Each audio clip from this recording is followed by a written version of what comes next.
В Коми введен максимальный размер родительской платы за присмотр и уход за детьми в государственных и муниципальных дошкольных учреждениях. Соответствующее постановление накануне подписал председатель правительства региона Владимир Токмаков. Оно вступит в силу 25 февраля. Сами семьи почувствуют его действие в марте, когда настанет время платить по счетам за детский сад. Светлана Некрасова подробнее.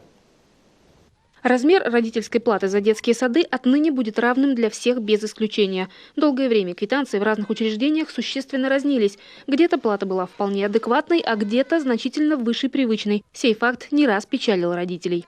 Получается, на расстоянии вытянутой руки стоят два образовательных учреждения.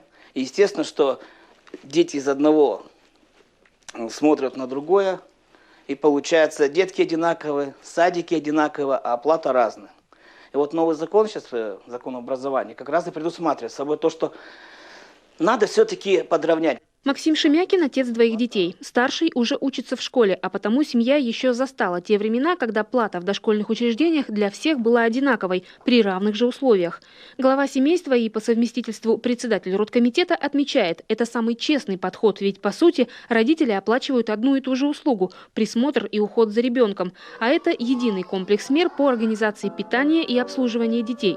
Формируется он из расходов на питание ребенка, это, собственно, сам продуктовый набор, и исходя из средних потребительских цен в определенном муниципалитете. Стоимость, кстати, варьируется от возраста детей.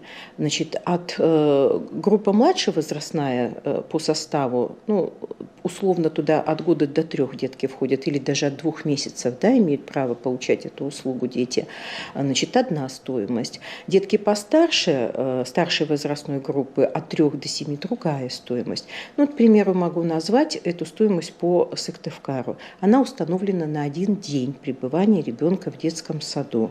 145 рублей для младшей возрастной группы и 175 рублей 90 копеек для старшей возрастной группы. Получается, в тех детских садах, где эта стоимость была превышена, пойдет снижение родительской платы. Максимальный размер оплаты республика ввела на основании федерального законодательства. Как отмечают в региональном Минобразе, сейчас в Коми средняя родительская плата в основном не превышает допустимый порог, за исключением некоторых детских садов в Усинске и Сыктывкаре. Именно в этих учреждениях заведующие с марта и будут обязаны снизить плату. Светлана Некрасова, Любовь Лапина, Вячеслав Беспалов, Олег Юшков, телеканал Юрган.